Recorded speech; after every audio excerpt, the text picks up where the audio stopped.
Hola, hola mis amores, ¿cómo están? Bueno, vamos a seguir con nuestra lectura de cómo hacer que te pasen cosas buenas. Nos habíamos quedado en la página 162. El micrófono. Está el micrófono ready. Bueno, algunas molestias pueden ser debidas a malas costumbres como la alimentación, la mala higiene del sueño, un exceso de sedentarismo o incorrectas posturas del cuerpo. Si somos capaces de hacer un buen examen de nuestra vida, con honestidad, sin buscar una perfección que aporte más angustia que paz, estaremos en el buen camino. Hay que permitirse un rato para analizar nuestra vida, considerar lo que estamos logrando, nuestros objetivos y metas. Observar y sentir físicamente nuestro cuerpo, averiguar si nos está mandando alguna señal y vislumbrar cuáles pueden ser las causas. A veces la ayuda de un profesional, un médico o una persona que conozca el cuerpo y su conexión con la mente pueden resultar un buen apoyo. Bueno, esto es información que vale oro, oro, oro, oro. La ciencia nos ha ido mostrando ejemplos claros de enfermedades relacionadas con la emoción. En dermatología se ha documentado que ciertas enfermedades cutáneas prevalecen en pacientes que experimentan resentimiento, frustración, ansiedad o culpa.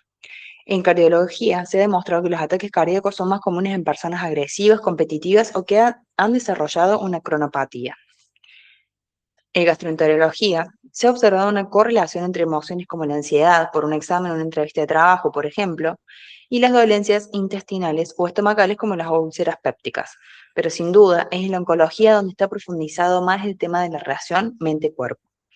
El psicólogo clínico estadounidense Lawrence Lishan analizó las vidas de más de 500 enfermos de cáncer y develó una revelación muy importante entre la depresión y la aparición del cáncer. Muchas de las personas objeto de estudio se sentían vencidas por la ruptura de relaciones estrechas y habían tratado de reprimir esas emociones. Dichas emociones reprimidas alteraron su equilibrio neurohormonal y fueron contraproducentes para su respuesta inmunológica.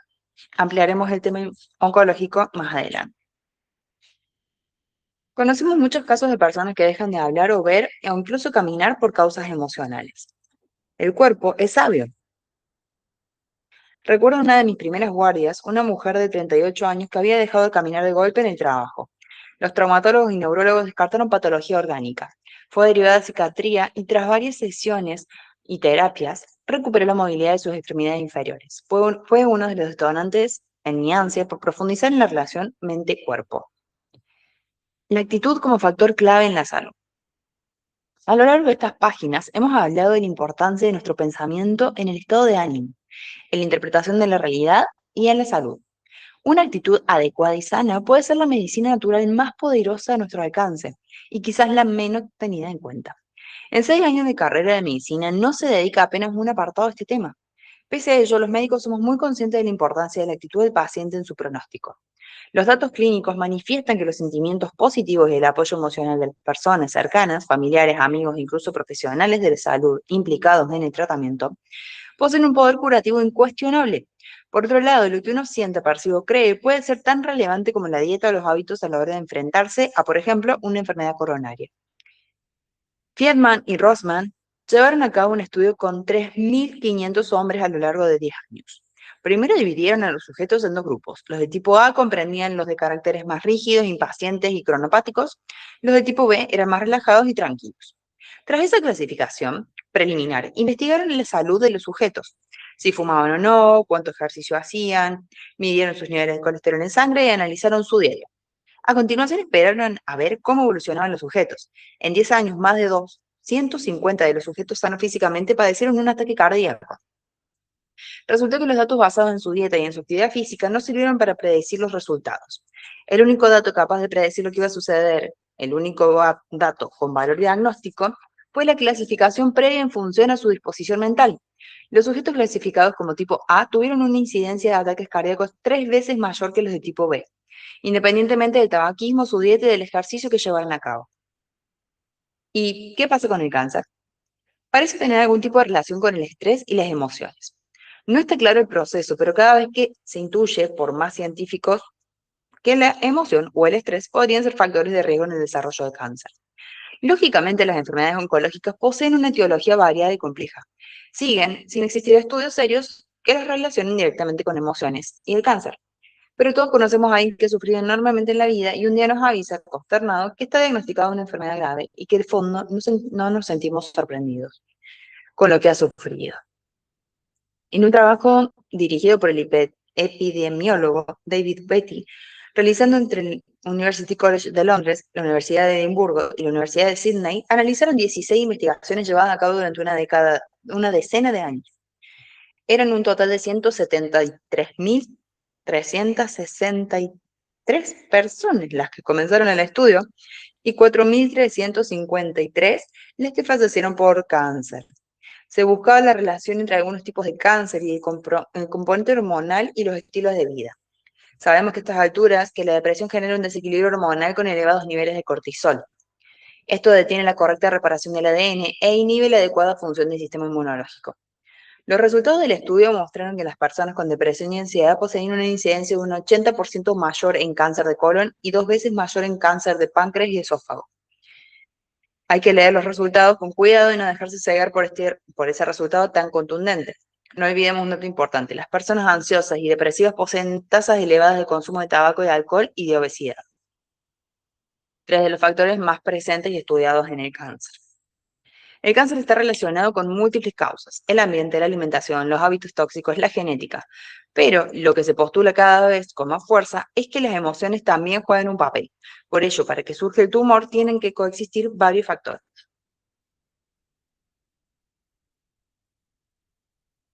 El cortisol, del que ya hemos hablado, es una hormona que mantenida en el tiempo en niveles anormales altos provoca procesos inflamatorios perjudiciales para las células del cuerpo.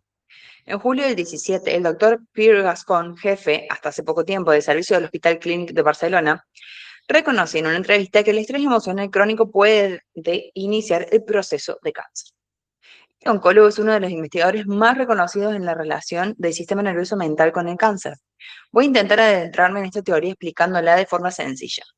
Para empezar, no olvidemos que todas las enfermedades oncológicas poseen un proceso muy complejo. Quiero evitar cualquier reduccionismo sobre este tema tan grave, pero creo que una pincelada sencilla puede ayudar a entender este asunto para captar de forma global cómo reacciona el cuerpo ante ciertos estímulos y la importancia de nuestro equilibrio mental. Como sabemos, el cortisol genera inflamación, liberando sustancias, prostaglandinas, citoquinas, y es activado por situaciones de estrés crónico. Por otra parte, los tumores son un conjunto de células malignas que se asientan y crecen en alguna zona del cuerpo. En el cáncer, cuando el tumor está instalado, el sistema inmunológico, las defensas del cuerpo, deja de atacar al tumor y se pone de parte de él. Por ejemplo, los macrófagos, un subtipo de glóbulos blancos, son los que se encargan de fagocitar el material extraño del cuerpo. Forman parte de la respuesta innata del sistema de defensa del organismo. En el caso del cáncer, dejan de actuar y trabajan para el tumor. Se produce una autoagresión del propio sistema inmunológico contra el cuerpo. En el cuerpo existen 5 billones y 200 trillones de células dependiendo del ser humano, edad y sexo. El entorno de la célula es la sangre. La composición de esta es determinante para el destino de las células. ¿Quién controla la sangre? Lo hemos ido revisando en capítulos anteriores. El sistema neurohormonal es clave. Se ha investigado un dato curioso. Si llevo la célula a un entorno tóxico, enferma. Si la rodeo de un entorno sano, sana. Tanto el entorno de las células como la información que reciben las membranas juega un papel fundamental. Del mismo modo que le ocurre a nuestras células, si una persona, conjunto de células y por supuesto de algo más, frecuenta un entorno tóxico, bien sean personas, ambientes o circunstancias adversas, se enferma. Cuidado. Si a pesar de estar en un ambiente sano, la mente lo interpreta como un lugar de amenaza, se pondrá alerta y provocará los mismos cambios en el cuerpo y en la composición de la sangre que si estuviera en un entorno más tóxico posible. No lo olvidemos, la mente y el cuerpo no distinguen lo que es real de lo imaginario. Hay gente que a pesar de tener un entorno y unas circunstancias más o menos normales, vive constantemente en alerta. Esa gente, por un enfoque inadecuado de su situación, está forzando su cuerpo física y psicológicamente a una tensión perniciosa. Si soy capaz de cambiar la manera en la que interpreto la realidad cambia. La felicidad depende de la interpretación de la realidad que yo hago. Es fundamental aceptar un cambio en mis creencias y sobre mí mismo, sin juzgarme con tanta dureza, o sobre lo que me rodea.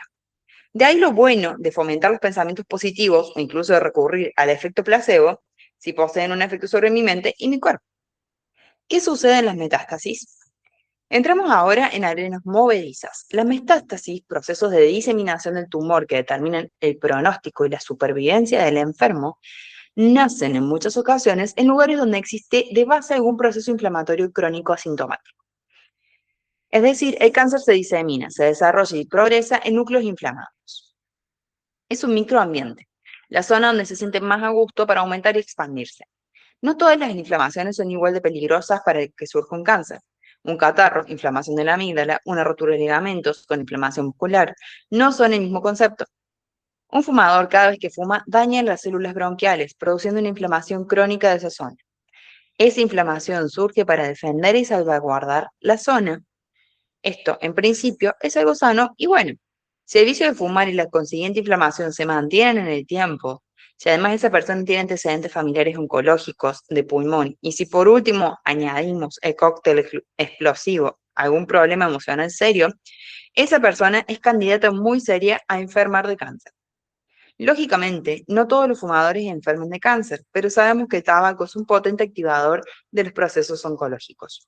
Por eso se pregunta a los pacientes durante las revisiones médicas los años que llevan de exfumador, es decir, el tiempo que has concedido a tu cuerpo para que se recupere de esa agresión constante a la que le has sometido con todo el proceso inflamatorio que acaecía durante tu etapa de fumador. Los estudios se han amplificado con resultados asombrosos. Se ha descubierto que existe una relación directa entre las células cancerosas y el sistema nervioso. Es decir, existen receptores en las células tumorales a sustancias relacionadas con el cerebro como pueden ser la adrenalina o el cortisol. Las emociones, los impactos estresantes fuertes, alteran el cuerpo, pero también afectan a las células del cáncer. Se produce una comunicación directa entre el cáncer y la mente, sistema nervioso y por tanto sistema emocional. Esta explicación no está destinada a alterar o perturbar al lector. Todo lo contrario, sirve para entender aún más la conexión profunda que existe entre las enfermedades más graves y difíciles de controlar y la mente. El cáncer está profundamente vinculado al sistema inmunológico. Las situaciones de estrés, preocupaciones, tristezas y traumas de forma crónica alteran las defensas y favorecen el posible desarrollo de una enfermedad grave. El reflejo de estos estados emocionales tóxicos se halla a nivel bioquímico y fisiológico, con estados inflamatorios latentes. Acá yo quiero hacer un paréntesis y tiene que ver con, nosotros somos personas que venimos al mundo mayoritariamente sanas, ¿sí? Con todo a favor, por así decirlo. ¿Qué quiere decir todo a favor? No importa las circunstancias, lo que uno crezca, si uno se pone a ver como hijo, capaz tus papás no tenían una buena posición económica, pero te lo dieron todo y vos como hijo fuiste muy feliz en ese todo, que hoy viéndolo de la vida adulta puede ser muy poco. Pero a lo que voy es esto, ¿no? Nuestra salud es un derecho que tenemos por el simple hecho de haber nacido. La salud, la abundancia, la alegría. Solamente que nos distraemos y nos confundimos y nos preocupamos y nos alteramos por tantas cosas que son pequeñitas y que hacen un mundo muy grande. Y no solo eso, estamos en un ritmo tan acelerado que no prestamos atención a las cositas que se van haciendo. Che, la contractura en el cuello, che, me mareo un poco, che, tengo dolor en el lumbar, che, la rodilla, che. Bueno, no importa, sigo, me tomo una croma, me tomo un porfano, me tomo algo o me voy a hacer un masaje y sigo. Pero todo eso se va acumulando, ¿sí? No, bueno, me peleé con una amiga, no pasa nada porque no es tan importante que no sé qué, que no sé cuál. Ah, sí, y seguimos y seguimos. Y eso lleva a un punto a que nuestra energía se consuma, ¿sí? Y cuando se consume nuestro nivel energético, nos consumimos a nivel energético, nos drenamos a nivel energético, nuestro cuerpo sí o sí nos avisa, ¿ok? A veces de a poco, a veces de golpe, pero nos avisa. Esto es una gran oportunidad, ¿sí? No hay necesidad de llegar como a ese punto de inflexión de decir, che, estoy, no sé, terminé internada, por ejemplo, ¿no? Sino con una escucha constante, consciente, diaria, no sé, 15 minutos al día, me siento a escuchar mis pensamientos, me siento a escribir lo que estoy pasando y lo entrego a la divinidad, ¿sí? Se lo entrego a Dios también, de decir, ok, Dios, ayúdame con esto, pero sintiéndolo de corazón. Y si no lo logro, lo hago hasta que lo logre. Damos por sentado muchísimas cosas y una de ellas es la salud. Ah, pero cuando estamos mal, cuando nos duele la panza, cuando no nos sentimos bien, cuando el cuerpo nos duele, ahí nos acordamos, che, qué lindo era tener salud. Entonces también esto, ¿no? Dar gracias porque me puedo levantar, porque puedo ver, porque puedo escuchar. Sí, podemos agradecer por los millones de pesos, podemos agradecer por la casa, podemos, pero primero por la salud, ¿sí? Y si no tenés ganas hoy en día de estar acá en la vida y todo se va a volver muy pesado y muy duro, agradece que estés, ¿sí? Que tus pulmones y tu corazón hicieron todo para que vos estés acá hoy, porque mañana va a ser mejor que hoy, eso no hay ninguna duda, ¿sí? La noche más oscura, la parte más oscura de la noche, perdón, es la previa al amanecer. Entonces también esto, ¿no? Y lo mismo, estás pasando un cuadro de salud que decís, che, ¿hasta cuándo? Respira profundo y pregúntate qué necesito, qué es lo que me está enfermando. Y si es un lugar, una persona, una relación, una dinámica de pensamiento, porque a veces no tiene que ver con el trabajo, no tiene que ver con tu familia, no tiene que ver con tu pareja, tiene que ver con lo que vos estás pensando de tu vida y de vos misma. Entonces, recuperar la salud o sostener y mantener la salud es nuestra responsabilidad, ¿sí? Nuestra responsabilidad. No quita que si nos enfermamos vamos a culparnos porque no, porque yo sabía que esto me iba... No, no. Tampoco entrar en ese bucle tóxico, ¿sí? Porque eso eleva más el cortisol, nos entra en un estado de culpa que vibra súper bajito, que nos enfermamos más y bla, bla, bla. Como, ok, tomo conciencia, yo sé que esto me genera un malestar, esto me lleva a una enfermedad, listo, ¿cómo lo puedo cambiar? Eso es una persona adulta responsable de su salud y de su vida, ¿sí? Ahora bien, continuamos. Em, en resumen, las emociones perjudiciales como tales no producen cáncer. Ahora bien, el estrés emocional crónico puede arrancar, activar o potenciar la difusión de aquello que origina el cáncer. ¿Qué provoca estrés emocional? Situaciones como la soledad, familiares enfermos, mala relación con el entorno, traumas no resueltos, duelos difíciles o problemas laborales y económicos. Ser capaz de mejorar el manejo de nuestros pensamientos tiene un enorme potencial para controlar así el nivel de inflamación del cuerpo. Pautas sencillas para gestionar de forma correcta las emociones. Acá, búscate dónde anotar. Anótalo. Acá, si quieres dejarlo en comentario o anotar en un chat, pero anota. Toma nota. 1. Conócete. Aprende a entender qué te perturba. Cuando alguien tiene bloqueadas sus emociones desde siempre, le será más difícil profundizar en el origen de ciertos problemas. En cualquier caso, inténtalo. Lee y acude a personas que puedan ayudarte. Es imprescindible dar el primer paso. 2. Identifica tus emociones. Pon nombre a lo que sientes. No es lo mismo rabia que rencor, alegría que emoción. Al hacerlo, sé realista, no maximices emociones perjudiciales. Ese análisis tiene un impacto directo en tu cuerpo. 3. Busca ser asertivo. Decir lo que pensás sin herir. No silencies todas tus emociones. Habla con alguien que te genere confianza. Aprende a expresarte, pero cuidado al hacerlo con abrir puertas que no seas capaz de cerrar. Ve poco a poco. El desahogo tiene que permitirte recuperar la paz y el equilibrio interior. 4. No tengas miedo a convertirte en tu mejor versión. Aprende a sacar lo más valioso de tu interior. El que anula sus emociones acaba siendo una versión empeorada de sí mismo. Una versión descafeinada, sin capacidad de ilusionarse por nada. Famosa apatía. 5. Pon límites al efecto que los demás ejercen sobre ti. Aprende a identificar a la gente tóxica que tiene la capacidad de perturbarte profundamente en cualquier momento. No es posible que todo el mundo altere tu equilibrio interior y debes intentar mantener lejos a los que lo hagan. Todos atravesamos momentos en que experimentamos disgusto o desamparo. Nos sentimos ansiosos, desanimados, frustrados o resentidos. Esta experiencia ocasional de emociones negativas es saludable. Nos alerta sobre lo que no va bien a nuestro alrededor y nos motiva para ponernos manos a la obra y cambiarlo con el fin de restaurar el equilibrio, tanto en lo psíquico como en lo físico. El problema surge cuando las emociones negativas se cronifican, alterando de modo permanente nuestro estado de ánimo. El modo en que pensamos y sentimos condiciona nuestra calidad y cantidad de vida. Y acá me encontré en el librito un mensaje que dice, mereces lo que sueñas, en la página 172. Bueno, seguimos. Gracias, universo, gracias Dios por ese mensaje. Los telómeros. Los telómeros, descubiertos por el biólogo y genetista estadounidense Hermann Joseph Müller, disculpe, es inglés, en los años 30 del siglo pasado, son los extremos de los cromosomas. No sé si ahí ven. Bueno, hice un despelote de cosas. Si nunca habían visto un cromosoma, así se ve, eso nos constituye. Bueno, chicos, ustedes no me van a creer. Bueno, sí me van a creer. Por algo están acá. Miren, miren, miren la abundancia para ti, para mí, para todos. Multiplicado y para más alto bien de todos. Hecho es, hecho está. Amén. Amén, amén, amén. A mí me encanta decir amén porque lo tomo como un amén y amén, como Dios y la vida. Ahora, después de juntar todo el dinerito que se me ha caído, abundancia, Dios, qué desastre que dice. Seguimos. Su principal función es dotar de estabilidad estructural a los cromosomas, impidiendo que se enmarañen y se adhieran unos a otros, siendo claves en la división celular. Por todo ello, están muy relacionados con el cáncer. No olvidemos que las enfermedades oncológicas suponen una división anormal de las células. Los telómeros son los relojes de las células, ya que establecen el número de veces que cada célula puede dividirse antes de morir. Son el cronómetro del envejecimiento celular.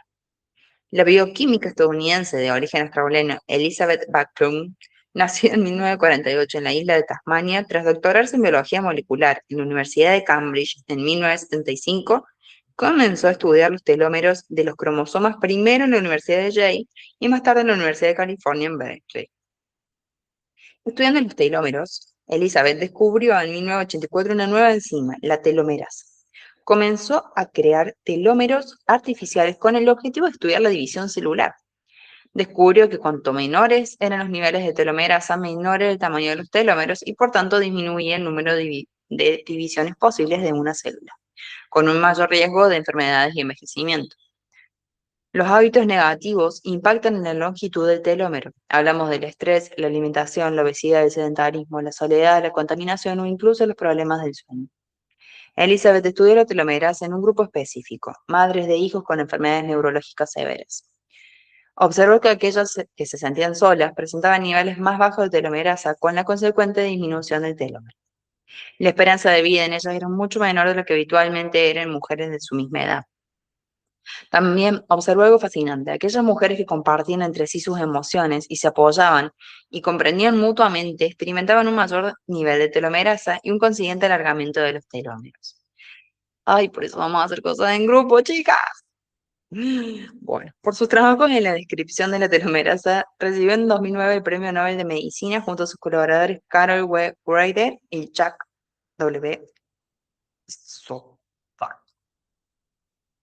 Como hemos visto en el estudio de Robert Waldinger, la soledad es un factor de riesgo no solo para la depresión, sino para envejecer con telómeros más cortos y por lo tanto de forma menos saludable. ¿Segregar más telomerasa y alargar telómeros? Interesante, ¿no? ¿Qué tanto colágeno es adaptación? Hay que alargar la telomerasa, segregar más telomeras. Actualmente se están llevando a cabo los primeros estudios sobre cómo fomentar la secreción de telomerasa para conseguir un alargamiento de los telómeros. Se conoce el efecto positivo del ejercicio, la alimentación y el mindfulness. En el año 2017 comencé con uno de los laboratorios más importantes del mundo un estudio sobre la influencia del estado de ánimo y las emociones en los niveles de telomerasa y la medición de telómeros.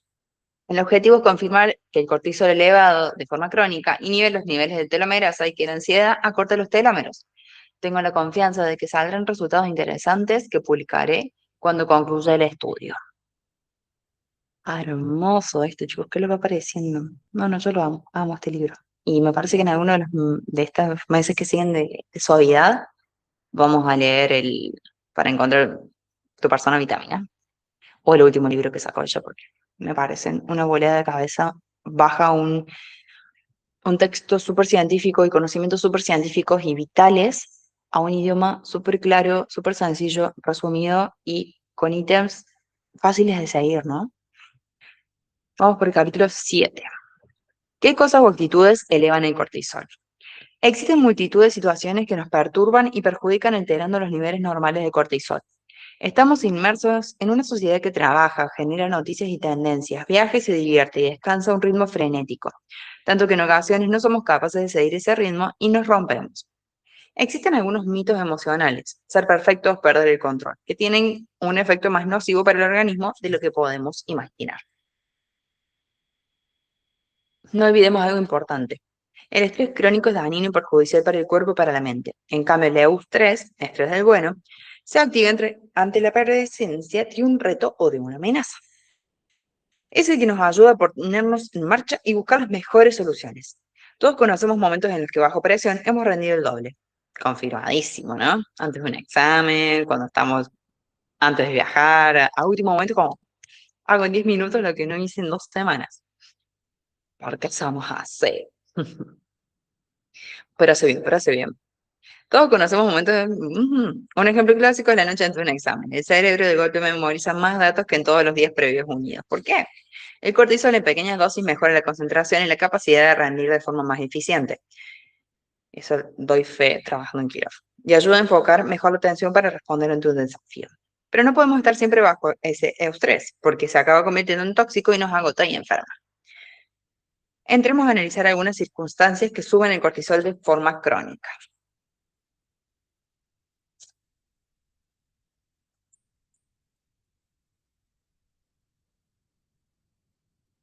Le voy a leer esta partecita, dice.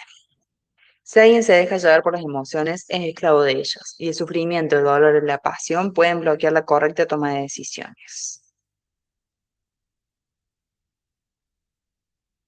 Fuerte. ¿Qué fue? Dejar de bloquear sentimientos para sentirnos fuertes. Tener la capacidad de emocionarnos y sentir. El ser humano se siente fuerte cuando controla y tiene la razón. Acá, ¿dónde estaban mis controladoras? ¿Cuánto cuesta aceptar que uno esté equivocado?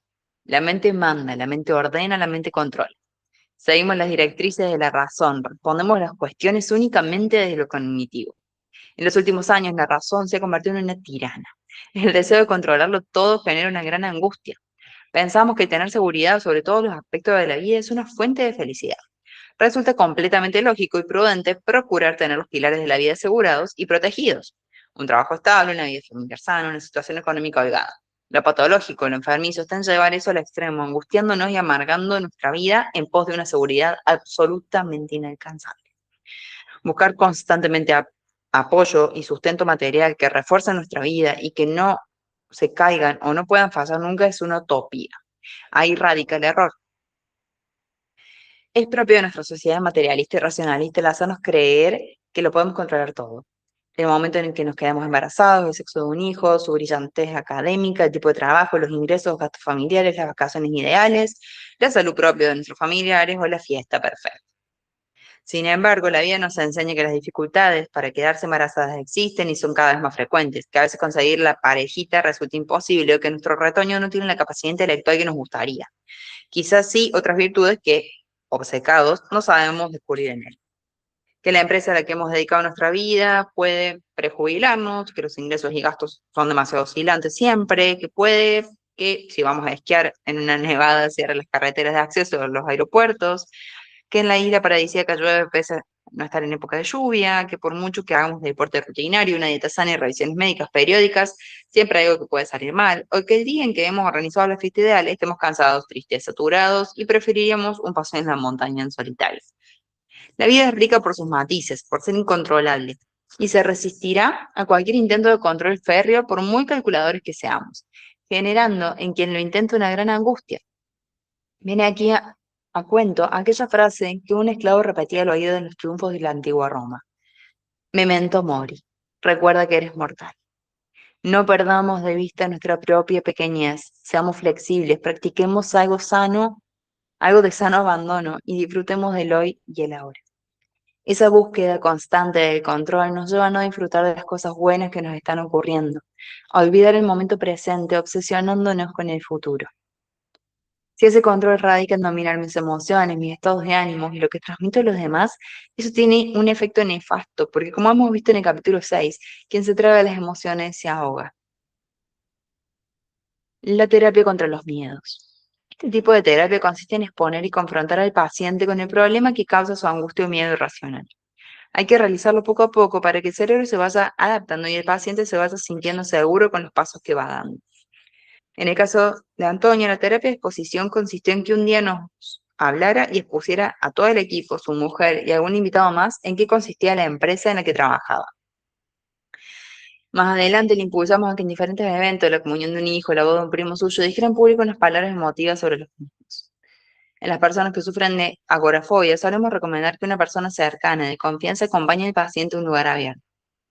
Eso se repite más adelante, dejando al paciente en un sitio cercano y esperando a reencontrarse en el sitio pactado. Todo ello va asociado con técnicas de respiración que son útiles y una mensajería interna de apoyo a lo que uno está realizando. Poco a poco el cerebro se adapta y el cuerpo deja de transmitir sensaciones de ahogo y angustia. ¿Cómo respirar? Temas. Cuando a alguien que está nervioso otro le dice con ánimo de ayudar, respira, lo lógico es que uno piense, pero si estoy respirando. Está claro que cuando pedimos a alguien que respire en un momento de angustia o ansiedad, estamos pidiendo una respiración más profunda y consciente. Entremos a analizar. Desde hace tiempo se ha hablado mucho de las técnicas de relajación y existen múltiples estudios y artículos al respecto. La mayoría de personas creen que consiste únicamente en inspirar profundamente y expirar lentamente. No están desencaminados, pero vamos a intentar aplicarlo de forma más eficaz y ordenada. Lo primero es encontrar un lugar cómodo y que no sea excesivamente ruidoso. Se puede asociar una luz tenue, bajando luces, persianas o corriendo cortinas, y añadir algo de música relajante. Comenzamos. Esto si estás sentada, si podés hacerlo ahora, es genial, y si no, anótate el minuto de la grabación y lo repasas. Después lo pones como tipo meditación. Siéntate en una silla con la espalda recta, pero que sea confortable. Empieza por prestar atención a las sensaciones corporales. Enfócate en los pies. En un primer momento, experimenta el peso de todo tu cuerpo. Siente tus extremidades inferiores ancladas en el suelo. Y de ahí hacia arriba. Las piernas, los hombros, los brazos. Permite que la paz vaya entrando en tu cuerpo mientras disfrutas de esos instantes. Observa tu respiración antes de entrar a dominarla y ejercitarla. Presta atención a los suaves movimientos de tu abdomen mientras inspiras y expiras. Posteriormente pasa a la zona de la nariz mientras entra y sale el aire.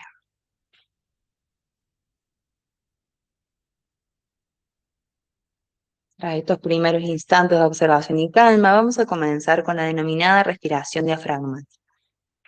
Es más eficaz debido a que se llena de aire la zona baja de los pulmones para inspirar mejor el oxígeno. Coloca una mano sobre tu pecho y otra sobre el vientre y fíjate en cuál se eleva la inspiración. Si se eleva la zona del vientre, lo estás realizando correctamente. Toma aire profundamente por la nariz, detente unos segundos y suéltalo por la boca de forma pausada.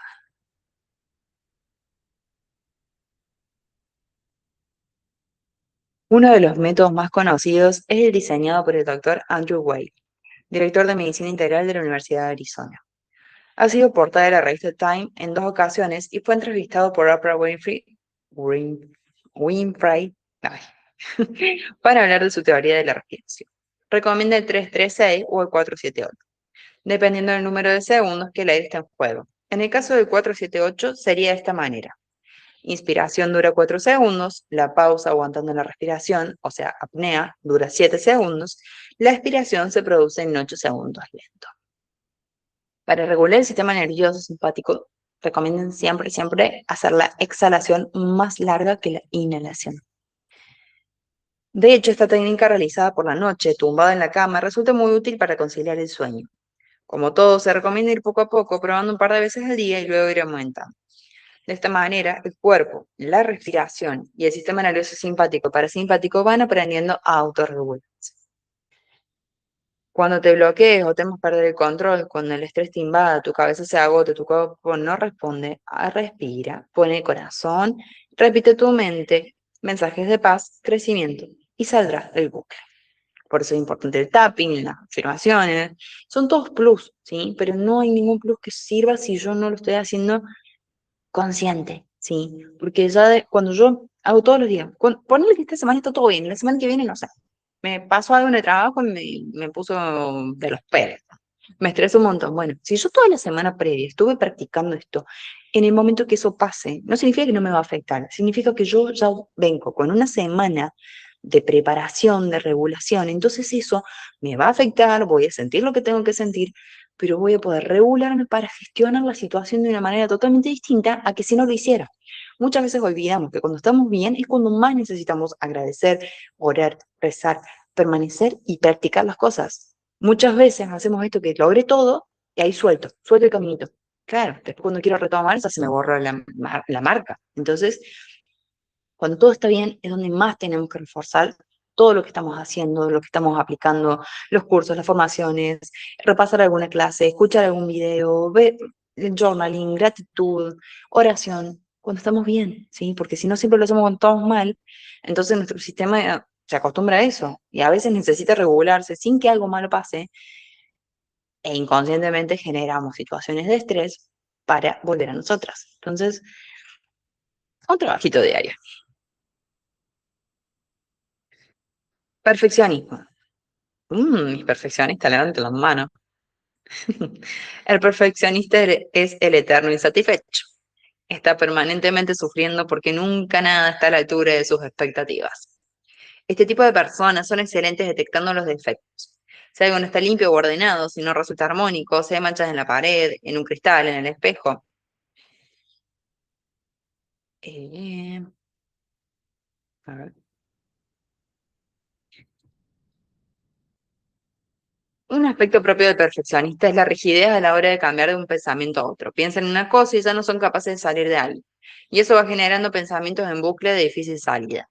En el caso de Lola, pautamos una medicación que funciona para este tipo de trastornos. Por otra parte, en psicoterapia empezamos a trabajar con una libreta en la que fuimos marcando objetivos, desde la limpieza, el orden y la forma de tratar a sus hijos y su marido hasta los pensamientos rumiantes que la bloqueaban. Insisto mucho en aprender a manejar los momentos de tensión con mensajes cognitivos que eso se repite en los instantes de los que no se siente, en los que siente la necesidad de llevar a cabo sus rituales de limpieza. No pasa nada, estás bien, estás limpia. Acuérdate que tú tienes un trastorno que te hace lavarte mucho las manos, porque si no, no consigues estar tranquila. No va a pasar nada malo si no te lavas las manos en este instante. Es en la conducta, le recomiendo jugar en el parque con su hijo sin necesidad de limpiarse hasta llegar a casa. Esto es un caso que ella narra de una persona con trastornos, ¿no? Con el tema de la limpieza, con TOC. Poco a poco trabajando desde el pensamiento hasta la conducta ha mejorado sustancialmente. Doy fe de eso porque también me pasa. Han pasado tantas cosas, chicas. ¿Cómo? Bueno, tantas experiencias. El sistema cingulado. Existe una zona en el cerebro encargada de las obsesiones, compulsiones y rigidez mental. Es el giro cingulado. El doctor Daniel Amen. Ay, amén, chicas, amén. Amémonos. Compare esto. Todo que le vea a alguien que no es de nuestra comunidad decir, ¿qué le pasa a esta chica? Somos felices, eso nos pasa. Empezamos a ver el lado bueno de cada cosa. Y a acompañarnos y sostenernos en las que no son tan buenas. Ay. Compare esta zona del cerebro con el cambio de marcha de un coche a un Tiguan. Un correcto funcionamiento de esta zona del cerebro implica poder cambiar de marcha, de idea, de foco de atención con facilidad. Cuando nos quedamos enganchados en una marcha o en una idea, el coche no funciona bien y se produce mentalmente lo que denominamos una obsesión. Esta es la zona encargada de visualizar diferentes posibilidades y opciones para cualquier problema, dotándonos de mayor o menor flexibilidad para manejar las contrariedades y cambios del día a día. Cuando funciona mal y se encuentra activado en exceso, aumenta la rigidez y la probabilidad de entrar en pensamientos tóxicos o bucles sin salida. Un ejemplo propio de la rigidez cognitiva es la necesidad constante de que las cosas se hagan de la manera que uno quiere, cuando uno quiere. Hay personas que tienen rasgos obsesivos muy marcados y que están habituadas a determinadas rutinas, casi rituales, de modo que cualquier incumplimiento de las mismas genera en ello una reacción desproporcionada. La gente excesivamente rígida necesita que los horarios, el orden de la habitación, los planes sean según desean o esperan. El perfeccionista le añade otro factor.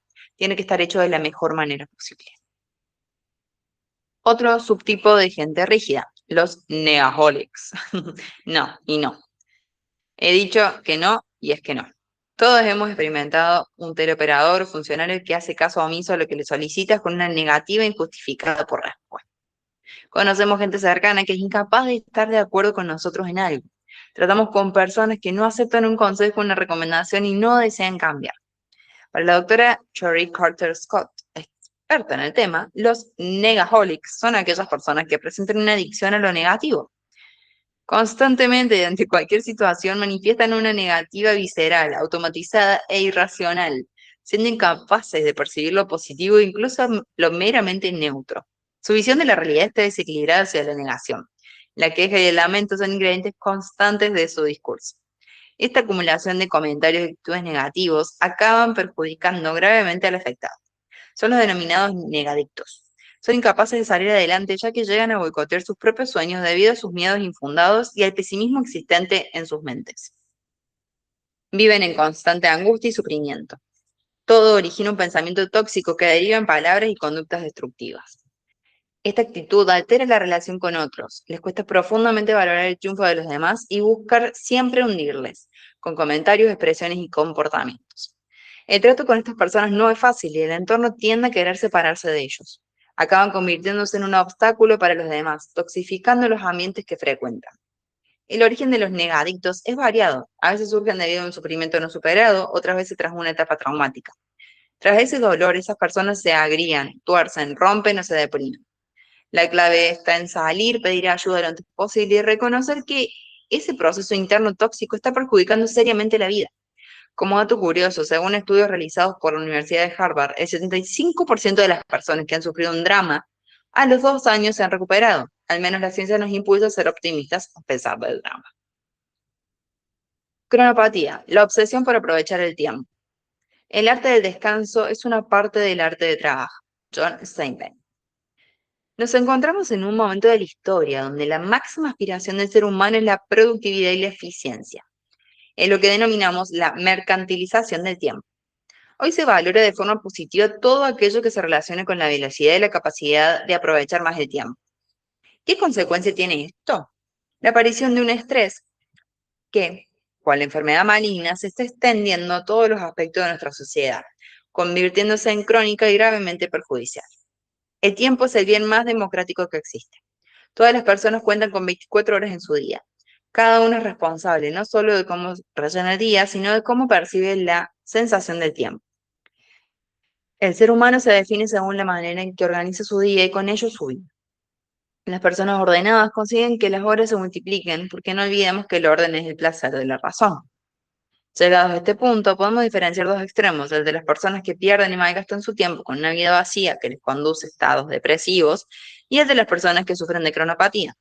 ¿Quién no conoce a alguien que no sabe renunciar a ningún plan, que necesita planificar todo su tiempo con mucha antelación y llenar todos los espacios y huecos de su agenda con múltiples actividades? Cuidado con ellos. Su vida acaba convirtiéndose en una huida hacia adelante. No olvidemos que las grandes experiencias de la vida no se saborean en el ajetreo de las prisas y el reloj. La vida no es plena y gratificante si no hay paz y quietud en algunos instantes. ¿Sabes descansar de verdad? Creo profundamente que el descanso verdadero se encuentra en vía de extinción. Ha surgido un nuevo síndrome, la cronopatía. Cronos significa tiempo, patos, enfermedad. La enfermedad del tiempo. Decía Gregorio Marañón, la rapidez, que es una virtud, engendra un vicio, que es la prisa. Vivimos convencidos de que la prisa y la aceleración producen mayores y mejores resultados en la vida. Estamos acostumbrados a que si intentamos fijar una reunión con alguien, conteste. Ay, chicos, se me cruzan los ojos. No tengo tiempo, estoy ocupado. Lo asimilamos como normal y correcto. La inmediatez se ha convertido en un protagonista crucial de la vida. Todo hoy y ahora. No se espera una semana para ver el siguiente capítulo de una serie y se reclaman los billetes de tren por llegar 15 minutos tarde al destino. ¿Quién no ha pasado por la tristeza del domingo por la tarde? Yo lo denomino el domingo oscuro. Sucede especialmente en personas con vidas intensas entre semanas. Los viernes y sábados acuden a diferentes planes con salidas que sobre todo suelen combinar con alcohol. Llega el domingo y muchos perciben un bajón físico y anímico que les lleva a desear que vuelva a ser lunes. ¿La razón? Son caballos de carrera que semana tras semana llegan desfondados a la meta. No saben vivir en el descanso. Ese patrón genera ansiedad, sentimientos de culpa, vacío y tristeza. El hombre actual parece que se tiene que excusar tras una reunión para poder tener un momento de ocio o tranquilidad. No queda bien decir que uno está libre o desocupado. ¿Qué sucede? De golpe, un amigo te llama y todo serio con mirada preocupada tras sufrir un problema musculares, migrañas, taquicardia, un ataque de ansiedad o incluso un infarto, te dice, mi médico me recetó descansar. Ahí comienza uno a replantearse la vida y se inicia una nueva etapa donde los grandes aspectos de la vida se les da importancia que merecen. Aprender a no hacer nada. Aprendamos a parar, frenar para ver, observar y disfrutar. ¿Te has fijado para observar que para observar y contemplar de verdad hace falta pararse. Corriendo no se percibe a veces. Deleitarse con un paisaje bonito, con una puesta de sol, con una lectura cautivadora. Parar y disfrutar de un pueblo escondido cerca de la carretera. Escuchar una canción que nos evoca emociones, sin sentimiento de culpa o pérdida de tiempo. Ganamos en salud, en disfrute, en felicidad y en calidad de vida. Eso es lo que hacemos en la membresía, chiquis. La membresía suavidad. Qué hermosa idea me dio Dios al crear esto. Y gracias porque ustedes son realidad y ustedes son parte. Lo estamos haciendo. Esto lo explicaba Jacques Lecter en su discurso de entrada de la Academia Libre de Bélgica en 1936. El gran filósofo René Descartes tuvo sus sueños y visiones tras varios meses descansando. Newton descubrió uno de los grandes principios de la física sentado bajo un árbol. Platón construyó el pilar de la filosofía en los jardines de academias. Ninguno de ellos llegó a sus descubrimientos en un momento de vida frenética. No es corriendo y de forma apresurada como se llega al trasfondo y a la belleza de la vida. La soledad, el descanso, el silencio e ir con pausa son claves para crear y para comenzar proyectos con ilusión. El mundo está enfermo, efectivamente sufre de estrés crónico. ¿Cómo va a funcionar la sociedad si creamos seres hiperestresados corriendo y funcionando a toda velocidad? La vida frenética indica que es el entorno quien nos dirige y no uno mismo. Escuchar la voz interior es uno de los primeros pasos para conocerse y superarse. Esa voz no se escucha ante el frenético ruido de la vida. Paz interior y sosiego, eso piden todas las terapias actuales. Surgen sin parar, en muchos lugares, cursos de yoga, mindfulness y todo tipo de meditación para desconectar del bullicio exterior. Miramos tanto el reloj que no damos tiempo a lo importante. Aprovecha una tarde de domingo, desconectar el teléfono y el reloj. Usa el modo avión en casa, sin miedo a desatender una llamada, un correo electrónico, una noticia o un tweet. No necesitas estar en línea las 24 horas del día. Aprende a perder un poco de tiempo ganando paz y serenidad. No abarques demasiado, aprende a renunciar, vivir el momento presente. Intenta saborear la naturaleza, la playa, el mar, la montaña de vez en cuando. Te abrirás a grandes sensaciones que te llenarán de verdad. Eso sí, sin perder de vista tu proyecto personal. Planifícate en puntos de referencia, pero disfrutando cada vez que llega el momento especial, deseado o emocionante. La era digital. Volvía de México, y cuál fue mi sorpresa leer en el periódico una noticia impactante. Facebook admite que juega con la mente de sus millones de usuarios. Sucedía en un evento médico en Filadelfia donde el cofundador de Facebook, Sam Parker, reconocía que su empresa había sido creada para explotar una vulnerabilidad de la psicología ser humana, la retroalimentación de la validación social. La idea que plantearon cuando iniciaron la andadura con la red social era conseguir que los usuarios pasaran muchas horas en la red. Ahí surgió la idea de crear el botón like en tu aplicación. ¿Qué sucede en el cerebro cada vez que vemos un like? Entremos a entender este proceso mental y digital. Los que nos dedicamos al mundo de las emociones y el comportamiento sabemos que el universo de la pantalla, internet, redes sociales, videos y aplicaciones varias está afectando profundamente la manera en la que nos relacionamos, la manera en la que procesamos la información, memoria, concentración, multitarea, educación, motivación y por lo tanto a la larga la felicidad. Actualmente existen empresas y programadores enfocados en conseguir que los individuos dediquen el mayor número de horas en su dispositivo. Chicas, esto me está volando la cabeza y este libro es del, no sé cuándo es esta edición, pero es la 53. O sea, no pasaba nada de lo que sucede hoy en día, ¿no? Debe tener por lo menos 5 años este libro. No, no había IA en ese momento, en este momento. Este enfoque es consciente, es decir, los fabricantes de estos aparatos saben y conocen exactamente cómo funciona la mente ante la pantalla y la tecnología. Fabrican los aparatos para generar un efecto adictivo. Efectivamente, los gadgets y las múltiples aplicaciones recientes están diseñadas para ser adictivas. Esto es algo crucial e importante de entender, tanto en el ámbito personal como para padres y educadores. Expliquemos en qué consiste. Toda adicción tiene una base molecular y fisiológica conocida desde hace muchos años. Las drogas como alcohol, cocaína, pastillas, marihuana, las apuestas, el juego, la pornografía están reguladas por la misma hormona, la dopamina. La famosa dopamina es la hormona encargada del placer. Es la que regula el sistema de recompensa del cerebro. Actúa en el instante en el que se interactúa con el objeto de placer, sexo, alcohol, drogas o redes sociales, y en los instantes previos. Muchas veces anticipa el placer y es un activador de la motivación. En ocasiones genera un vacío posterior, provocando la necesidad de volver a consumir ese producto al poco tiempo. Una persona adicta a la cocaína, el sexo o las redes tiene una afectación profunda en su capacidad de atención. Tiene alterada su voluntad, regulada por el autocontrol, y a la larga llega a percibir sentimientos de tristeza y de vacíos profundos. ¿Qué reconoció el cofundador de Facebook en el evento de Filadelfia? Sus palabras fueron: cuando la gente recibe un like, recibe un pequeño golpe de dopamina que les motiva a subir más contenido. ¿Qué sucede? Las compañías hoy en día no solo buscan el marketing tradicional y conservador, sino que intentan aunar psicología, neurofisiología y neurociencia, captando tu mente, tu atención, genera más contenidos, más datos y más capacidad de dominar lo que compras, lo que ves, lo que decides y lo que haces. Ahí reside la base de las drogas. En el cerebro se activan mecanismos para pedirnos un consumo seguido y prolongado de estas sustancias. La mayor parte de estos productos o bien están prohibidos o bien están regulados. No nos estamos dando cuenta que los niños desde edades tempranas están siendo expuestos a todo este mundo digital sin restricción y con grandes posibilidades de alterar profundamente sus mentes, su procesamiento de la información y su capacidad de gestionar las frustraciones y emociones.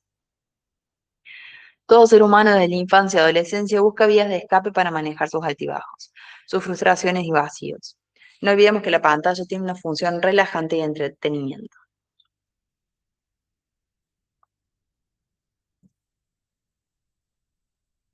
Cuando los niños y jóvenes se encuentran en conflicto, aburridos o estresados, buscan el dispositivo para relajarse. Su mente se acostumbra a que, ante el esfuerzo, su vía de escape es la pantalla, las redes sociales o el internet. Un alto porcentaje de la población acude a las redes, WhatsApp, Instagram, Facebook, Twitter, Tinder. ¿Cuántas veces abrimos Instagram para abrirlo nomás, como la heladera? No tenés hambre, vas a abrir la heladera. O sea, ¿y por qué vamos a abrir la heladera? Porque está la comida y la comida que genera. O sea, es como la importancia de estar presente. Y eso quería agregar en el capítulo anterior. Cuando uno está aquí ahora, cuando estás presente en lo que estás escuchando y si me estás viendo en lo que estás viendo, te puedo asegurar que está Dios. Te lo aseguro, te lo firmo donde quieras. Cuando uno puede estar acá, presente, que vos decís, estoy enfocada en esto, por más que vengan pensamientos, pero que vos mantenés el foco en una actividad, está la divinidad obrando. Te lo puedo asegurar. El futuro se crea en el presente. ¿Y eso por qué? Porque en el presente es donde vos estás con vos, ¿sí? Y cuando estás con vos, los caminos se abren, porque estás con vos. Y lo mismo cuando estás mal. Estar con vos hace que todo se vuelva más liviano, pero por dentro tiene que estar ese caminito hecho primero. Por eso digo, mientras estés súper bien, usa ese bienestar para empezar a hacer los caminitos, para cuando vengan las épocas de bajón, porque todo nos pasa, ¿sí? Es algo normal y necesario muchas veces para aprender y repuntar y abrir nuevos caminos también. Y digo esto con todo el dolor del alma, porque han pasado muchísimas cosas que te hacen replantearte la vida misma, y de ahí salen lindas cosas cuando lo alquimizamos, cuando tenemos el amor y la presencia para alquimizar.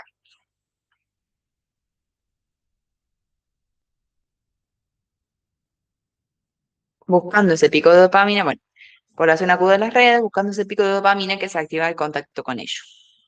Estamos en la era del exceso de información y de la superabundancia de estimulación. Esa hiperestimulación está profundamente ligada a un consumo desmedido, tanto de información como de bienes materiales e incluso ficticios. Todo se logra fácilmente a base de un clic. Cuando uno no logra lo que quiere, cuando quiere, se activan circuitos de frustración que están en la base de la debilidad de carácter de muchos jóvenes carentes de capacidad de esfuerzo. Lo que cuesta tarda en generar resultados gratificantes. De ahí que surgen numerosos problemas en la educación y algunos trastornos psicológicos. Me sorprende y preocupa enormemente la cantidad de jóvenes que veo en consulta con una apatía desmedida, desilusionados, en los que no hay forma de activar su atención y motivación.